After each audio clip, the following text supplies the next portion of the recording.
Well, first up, let's get you the big exclusive headlines. Today's political editor Kartikeya Sharma has with him the Lokpal bill that will be tabled at 12 this afternoon in the Rajya Sabha. Over to you, Kartikeya, for the exclusive details of this bill that is going to be tabled in a short while from now.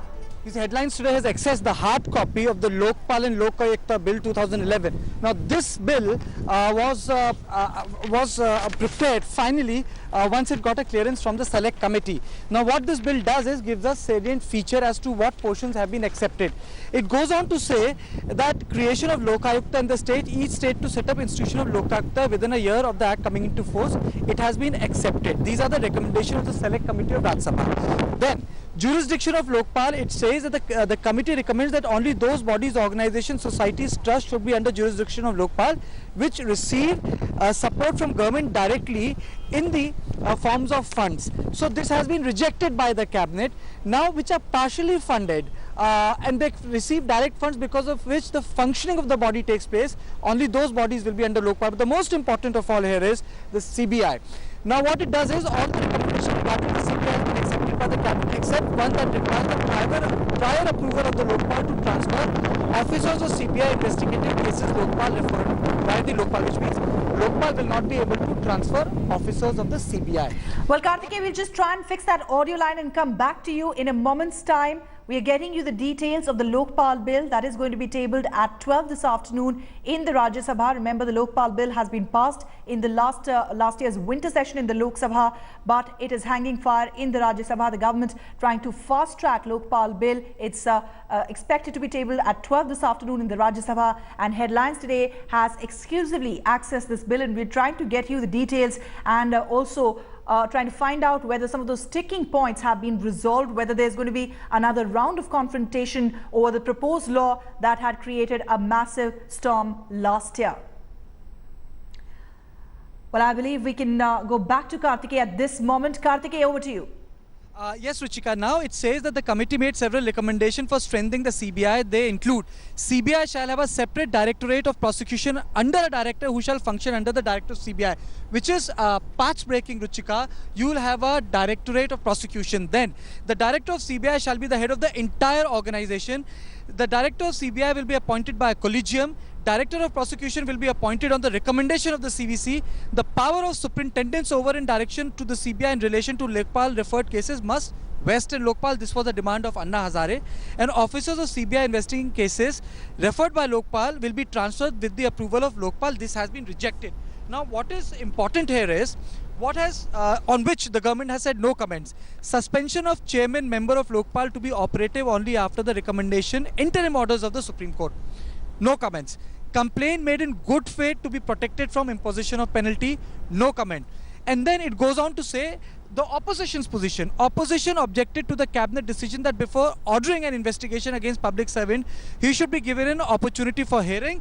Government has said that the civil servant must be provided an opportunity. The Jan Lokpal bill, which you would remember, which Anna Hazare was talking about, it gave no opportunity to civil servant before prosecution against went. So they have listed the salient features, which also goes on to say that the Lokpal will consist of a chairperson and maximum of 8 members, which 50% judicial members, which will belong to ST, SC, OBC, minorities and women. Then it also goes on to say the jurisdiction will cover all categories. Now this again became contentious. You would remember a delegation had to go and meet Anna Hazare. Now A, B, C, D officers are included, and they said that all entities funded and aided by the government or receiving foreign donations in excess of 10 lakhs per annum, they have been covered. This is path breaking, which means NGOs, any non-governmental organization which received 10 lakh per annum in excess from foreign countries, they'll come under the ambit of Lokpal. This has been accepted as salient feature. And then it goes on to say no prior sanction required for launching prosecution. Attachment and confiscation of property acquired by corrupt means, even while prosecution is ending. So I think a lot of powers have been given, but there is one issue which will, I think the opposition will say, it does not completely free CBI from the control of the Ministry of Personnel. What it does, Ruchika, is that the Directorate of Prosecution has been made separate. The officials will report to the Lokpal, but Lokpal will have no authority to transfer them. The nodal ministry will remain Ministry of Personnel, which will report directly to the Prime Minister's office. So this is the bill on which there's a 6-hour discussion which is going to take place on Monday, and today they will introduce it in Parliament for the MPs to read and come back with the suggestion. And if this bill is amended, it will again have to go back to Lok Sabha, because in Lok Sabha there were more than 100 amendments which finally were brought down to 13.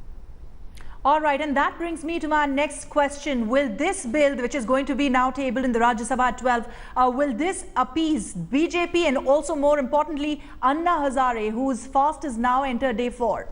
You see, Anna Hazare, most of the contentions of Anna Hazare have been taken care of.